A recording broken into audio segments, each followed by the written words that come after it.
Hello everyone, প্রচণ্ড গরম পড়ে গেছে আর এই গরমে আমাদের হেলদি থাকাটা আর হেলদি খাওয়াটা খুব দরকারি। তাই আজ আমি তোমাদের সাথে শেয়ার করবো what I eat in a day healthy edition. তো দেখতে পেলে সকাল 7:30 নাগাদ আমি খেয়েছিলাম এই চিয়া সিডসের ড্রিঙ্কটা।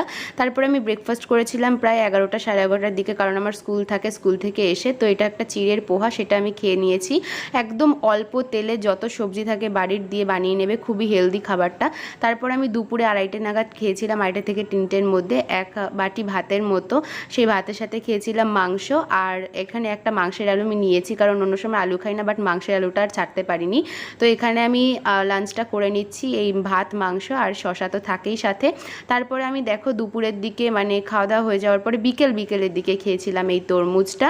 তো এখানে যে আমি আর বুনু একসাথে তরমুজ খাচ্ছি, আর গরমের সময় তো তরমুজটা ম্যান্ডেটরি, আর খেতেও খুব ভালো লাগে, পেটও ঠান্ডা থাকে, শরীরও ভালো থাকে। আর রাত্রে খেয়েছিলাম একটা রুটির সাথে অনেকটা সবজি দিয়ে ডিম ভাজা আর শশা।